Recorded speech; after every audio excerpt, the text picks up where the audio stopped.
Hey there, all you beautiful Broadway babies. Welcome back to Broadway by Ghostlight. I'm Mark Bonanni, and this is episode 34 of Broadway Jeopardy. There's currently a new episode of Broadway Jeopardy every week, so if you love theater and musicals and trivia, be sure to hit the subscribe button so you never miss an episode. There's 26 all-new clues waiting to test your knowledge of the best art form on Earth. So without further ado, let's get right to this week's game. This is Broadway Jeopardy!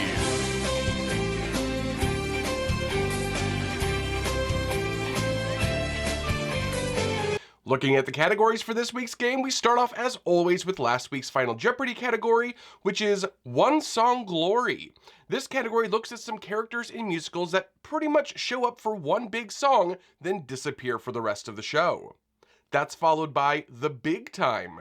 This looks at some show tunes with the word big in the title and the shows that contain those show tunes.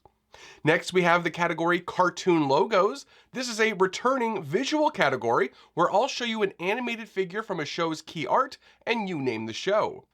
After that, we have Happy Birthday! I noticed several great figures in musical theater history have birthdays today, January 30th, so 5 of those birthday boys and girls will be featured in this category. And last but not least, we have By Any Other Name. In this category, we'll look at some musical characters who use false or assumed names. And we end with the Final Jeopardy round, so if you want, make sure to keep track of your scores so you know how much you can wager in that final round. We start off, of course, with the $200 round, or the Overture round as I call it, where the questions are easier than the others to help you get on the board before I smack you back down with the harder questions later in the game.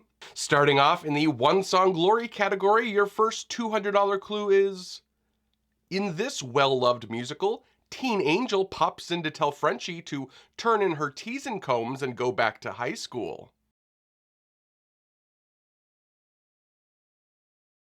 What is Grease is the answer. One of the truly great one-song wonders, Teen Angel pops in to sing Beauty School Dropout. The original Teen Angel on Broadway was Alan Paul, a Grammy Award winner and one of the founding members of the Manhattan Transfer. The famous film version had Frankie Avalon take on Teen Angel, and Billy Porter brought the house down with his rendition in the 1994 Broadway revival.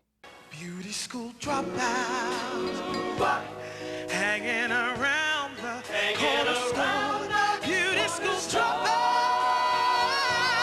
it's about time you knew the score. Moving on to the Big Time category, your next $200 clue is: the opening number to this stage adaptation of the DreamWorks animated film of the same name finds our green leading man singing Big Bright Beautiful World.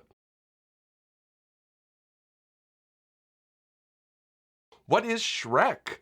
The musical starts before the original animated film version did, with then 7-year-old Shrek being sent off into the big, bright, beautiful world by his ogre parents. It's a big, bright, beautiful world with happiness all around. Get a good look at the $200 visual clue in the Cartoon Logos category, which is: the ruler of the round table was seen in the logo for this Tony-winning musical from 2005.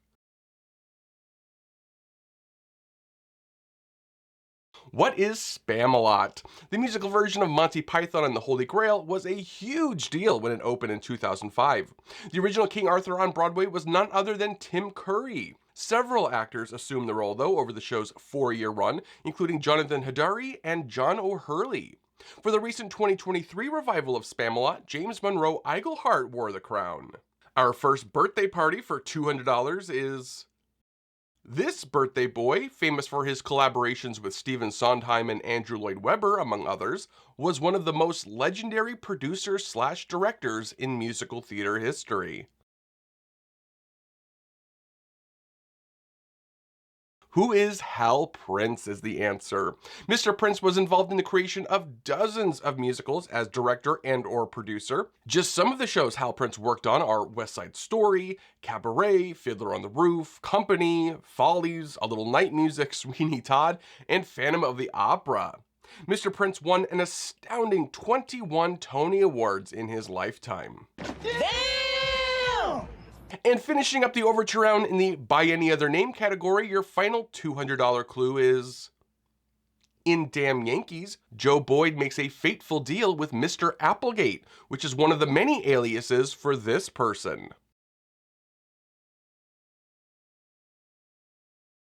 Who is the devil? Yes, you can add Mr. Applegate to the list of names for the devil like Satan, Lucifer, Beelzebub, and Old Scratch. I hope you all smote that first round. Let's move on to the only slightly harder $400 round now. Circling back to One Song Glory, your first $400 clue is this ravenous character from a Sondheim musical sings the song Hello Little Girl to his intended dinner. Who is the wolf from Sondheim's Into the Woods? Usually played by the same actor who plays Cinderella's prince, the wolf sings the playful and seductive Hello Little Girl to Little Red Riding Hood early in Act 1. One of my favorite things about watching new theater fans discover Into the Woods, especially that original pro shot, is when they first notice the anatomically correct costume that the wolf wore in the original production. It always catches people off guard. For the 2002 revival of Into the Woods, both Prince actors got in on the fun when they changed Hello Little Girl into a duet for Red Riding Hood's wolf and the Three Little Pigs' wolf. Get ready for the big time and the $400 clue. Grifter Freddie Benson sees great big stuff in his future when fellow swindler Lawrence Jameson takes him under his wing in this musical comedy.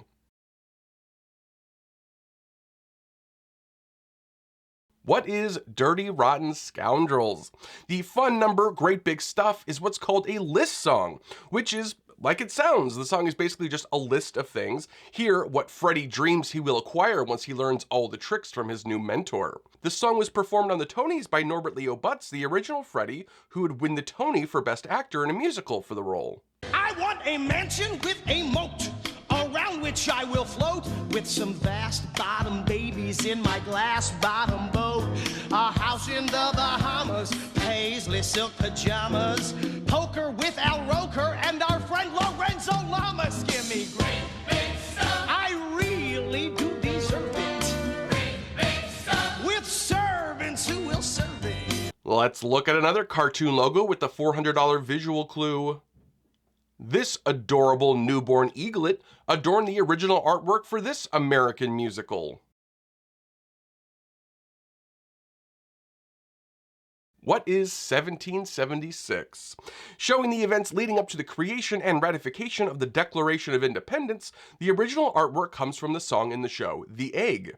In the song, Founding Father Benjamin Franklin compares America to an egg, with a tiny eaglet being born. We're waiting for the chirp, chirp, chirp of an eaglet being born. Waiting for the chirp, chirp, chirp on this humid Monday morning in this congressional incubator. God knows the temperature's hot enough to hatch a stone, let alone an egg.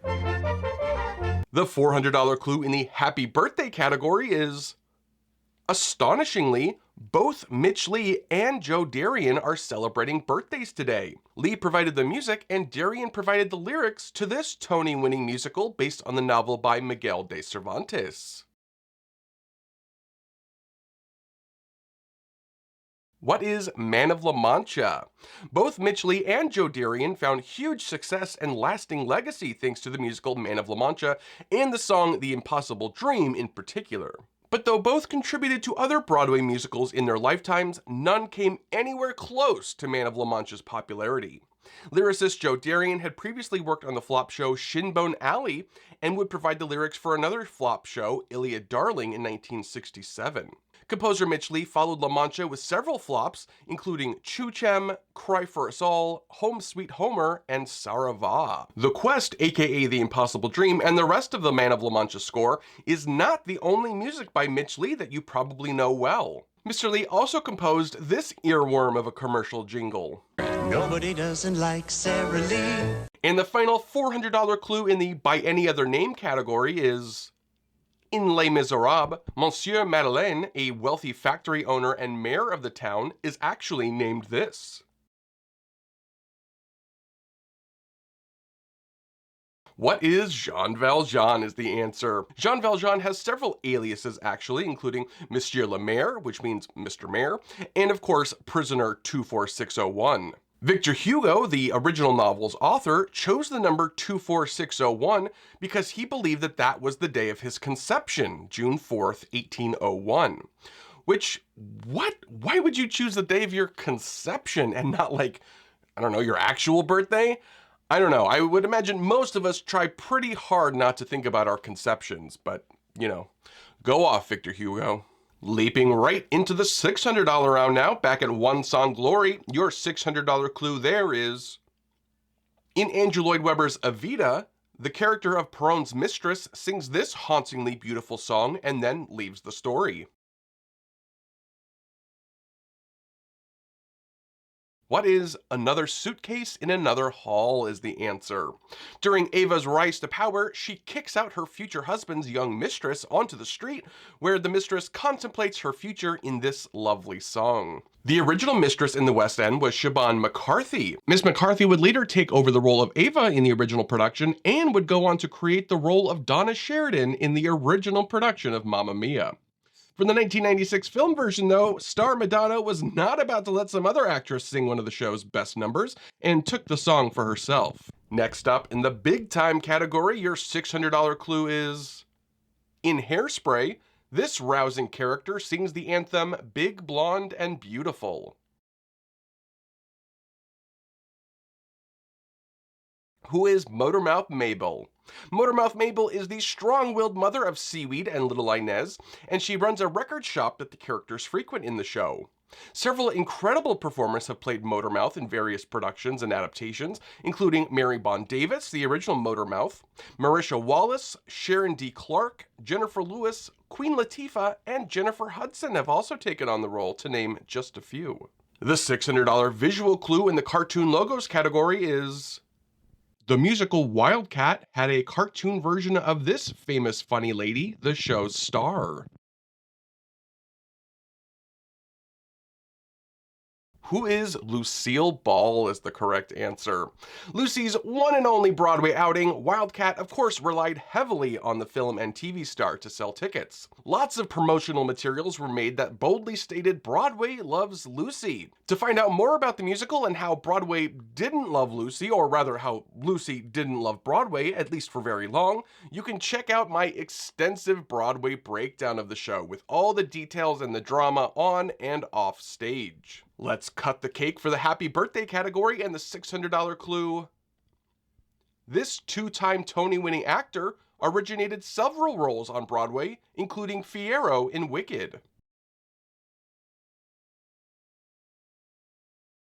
Who is Norbert Leo Butz is the correct answer. Norbert Leo Butz made his Broadway debut in Rent as the first replacement Roger. He would later create several roles in musicals such as Freddie in Dirty Rotten Scoundrels, like I mentioned earlier, Jamie in The Last 5 Years, Carl Hanratty in Catch Me If You Can, Edward Bloom in Big Fish, and as the clue stated, he was the first to don Fiyero's tight white pants. Dancing through life, no need to tough it. When you can slough it off as I do, nothing matters, but knowing nothing matters. It's just life, so keep dancing through the... And heading to Broadway's golden age with the $600 clue in the By Any Other Name category, we have in The Music Man, when Harold Hill runs into his old friend Marcellus, Marcellus refers to him by this first name.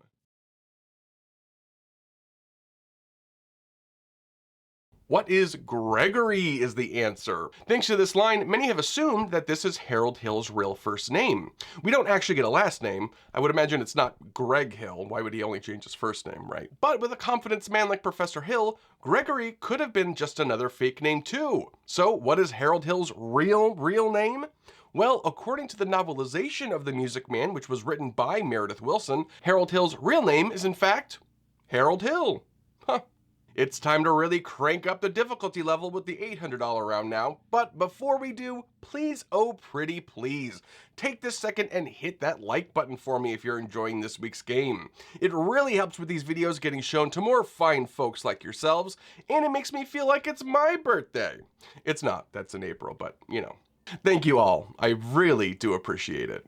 Alrighty, into the fire we go. Back once again at the One Song Glory category, your first $800 clue is... The character of Melba, a reporter, sings the song Zip about an interview with burlesque star Gypsy Rose Lee in this 1940 musical from Rodgers and Hart. What is Pal Joey? As the clue states, the one-and-done character of Melba, a reporter, interviews the titular Joey and sings Zip, recalling what stripper Gypsy Rose Lee would think about while stripping. In a fun instance of What a Small World, June Havoc was in the original cast of Pal Joey, which featured this song about her real-life sister, Gypsy Rose Lee, which of course we see the sisters portrayed in the musical Gypsy. The song Zip Today is probably best remembered though for Elaine Stritch's version in her one-woman show Elaine Stritch at Liberty, where she recalls playing the part of Melba in the 1952 revival of the musical. Zip, Walter Lippmann wasn't brilliant today. Zip, will Saroyan ever write a great play? The $800 clue in the big time category is... In The Color Purple, when Celie is forced to live with Mr., he shows her what he expects of her in this song.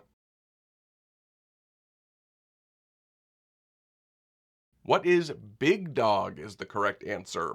The song is sung mainly by Mr. and his farmhands, who lay out not only the vigorous work that Celie is expected to do every day, as essentially another hired hand on the farm, but also the wifely duties that she is forced to perform. The song Big Dog is one of 13 songs from the stage show that were cut from the 2023 film version of the musical. Let's get animated with the cartoon logos category and the $800 clue. The Dapper Bear scene here was inexplicably featured in the artwork for this short-lived show starring Elaine Stritch. What is Goldilocks is the answer. Another musical that I have an extensive Broadway breakdown of, hint hint, wink wink. Goldilocks has nothing to do with Goldilocks and the Three Bears. If you're a bit confused then why the producers would go with that title and key art showing a bear, so were the audiences that came to see the show. Just one of the reasons why this actually very funny musical did not last long. The score also has some gems in it. You should definitely check out the Broadway breakdown. Looking at a lovely leading lady now in the happy birthday category with the $800 clue. Acclaimed performer Tammy Grimes won her first Tony Award for playing the brash title character in this musical from Meredith Willson. What is The Unsinkable Molly Brown? After writing one of the greatest musicals of all time, The Music Man, Meredith Willson followed it up with The Unsinkable Molly Brown, which opened on Broadway in 1960. As the clue stated, birthday girl Tammy Grimes took on the title role of Molly Brown, a rough-and-tumble tomboy from rural Colorado, who climbs up the social ladder, becoming a millionaire and surviving the sinking of the Titanic, giving her her unsinkable moniker. Even though Molly Brown is clearly the lead role, Miss Grimes won the Best Featured Actress in a Musical Tony Award for the show. This is due to a rule where only performers whose name appears above the title in the show's billing get to be considered in the leading role categories. Tom Bosley endured the same absurdity, winning Best Supporting Actor for playing Fiorello in Fiorello. Luckily, though the rule still stands, the Tony nominating committee often makes rulings bumping up performers to leading despite their names not being above the title. And in the by any other name category, the final $800 clue is... In Guys and Dolls, where every character goes by some kind of nickname, we learn that Sky Masterson's real first name is this. What is Obadiah is the correct answer. This is also Sky Masterson's real first name in the original Damon Runyon story that this part of the musical is based on, The Idol of Miss Sarah Brown, though it's spelled a bit differently in the musical than it is in the story. In the show, Sky tells his new love interest Sarah Brown his real name in Act 1, stating that she's the first person he's ever told it to. And then at the very end of the show, Sarah spills the beans about Sky's first name to Nathan Detroit, which, I don't know, I'd be pretty mad about if I was Sky, but I guess it's meant to symbolize sort of Sky's transformation from sinner to saint when he is finally addressed by his given name, a biblical name to boot. And now we've reached the big show, the main event. It's the $1,000 round. Give me that dramatic music. Best of luck, players. One more trip to the One Song Glory category gives us the $1,000 clue.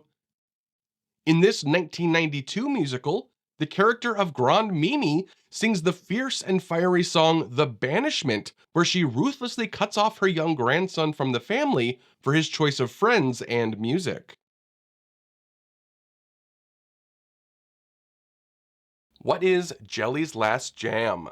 Young Jelly Roll Morton is shunned by his Grand Mimi for hanging around with the local riffraff, and she delivers a piercing rebuke of her grandson in The Banishment. City Center Encores recently presented a brilliant production of Jelly's Last Jam, where the wonderful Leslie Uggams left a lasting impression despite her short stage time. If you spit in the water, there's no going back to the well. You shame the name of La Familia. Spit in the water. Ain't no going back to the well. You shame the memory of your mother. Oh,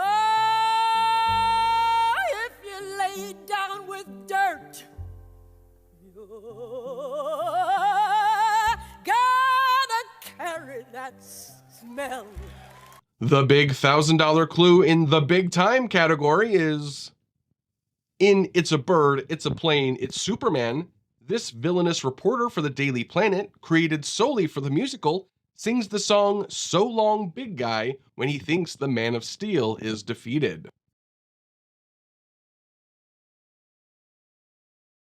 Who is Max Menken is the correct answer. For the enjoyable flop musical It's a Bird, It's a Plane, It's Superman from 1966, the creators were only permitted to use the characters of Clark Kent / Superman and Lois Lane from the original comics. So all the other characters, including the villains, had to be invented for the musical.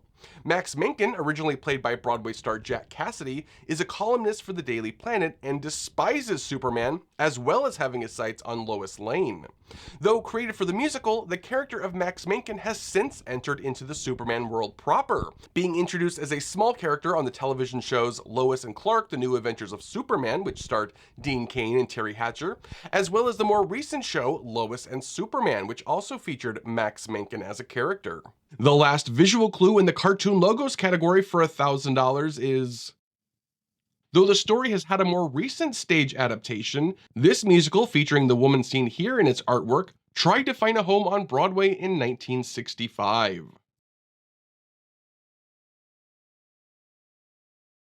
What is Anya is the correct answer. Anya opened on Broadway in 1965 and is an adaptation of the play Anastasia. Though the basis for the musical Anya and the more recent animated film and stage musical Anastasia are both based on the real-life instance of a girl who claimed to be the long-lost Russian princess Anastasia, that's really where the similarities stop. In this version, Anya is discovered in a mental institution by a cab driver named Buanin, a former general in the Russian army.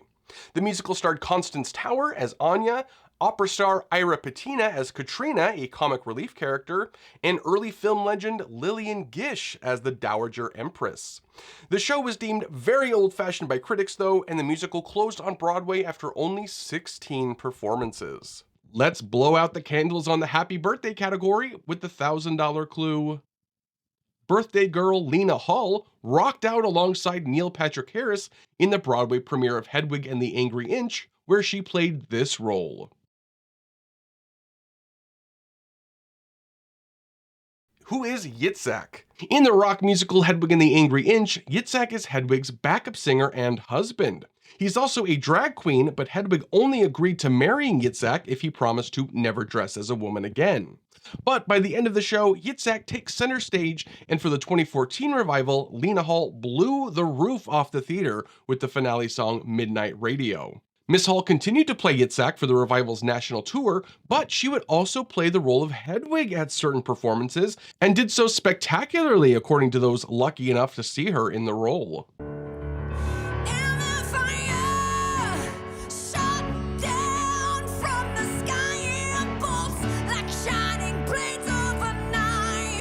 And the curtain call clue in the by any other name category for $1,000 is, in On the 20th Century, Red Hot celebrity Lily Garland is actually named this. What is Mildred Plotka is the answer. The musical On the 20th Century premiered on Broadway in 1978 with the book and lyrics by Betty Comden and Adolph Green and a score by Cy Coleman. Based on the 1932 teleplay The 20th Century, as well as the amazing and hilarious 1934 film adaptation of the same name, the musical is a screwball comedy with a score meant to evoke the comic operas of Sigmund Romberg and Rudolf Frimmel. It involves down-and-out theatrical producer and director Oscar Jaffe, who, while on a cross-country trip on the train The 20th Century Limited, desperately tries to convince megastar Lily Garland, who's also Oscar's ex-wife, to star in his yet-to-be-written next show. The original Lily Garland, aka Mildred Plotka, was the iconic Madeline Kahn. Miss Kahn abruptly left the show after about only 9 weeks, however, and her understudy Judy Kaye took over the role to great acclaim, launching her into a 2-time Tony-winning theatrical career.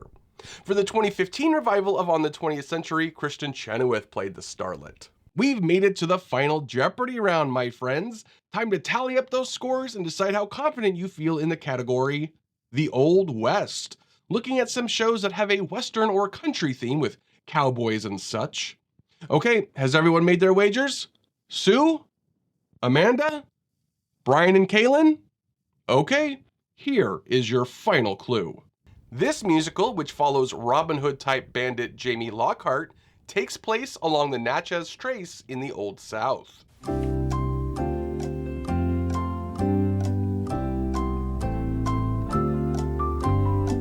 What is The Robber Bridegroom is the answer. I love this musical. The show has a book and lyrics by Alfred Urey and bluegrass-esque score by Robert Waldman, and is based on the 1942 novella of the same name. It's a funny, farcical tale of bandits and lovers, which first premiered on Broadway in 1975, starring Kevin Kline as Jamie Lockhart, the robber bridegroom of the title, with Patti LuPone as his love interest Rosamund. The show played a brief 14 performances and 1 preview in 1975, and then set out on a national tour. Due to the success of the national tour, the show was revamped and remounted on Broadway a year later, now starring Barry Bostwick as Jamie Lockhart. An excellent off-Broadway revival was staged in 2016, starring Leslie Kritzer, Greg Hildreth, and Stephen Pasquale as Jamie. And I promise you, oh yes, I promise you, I guarantee to you I still will stand.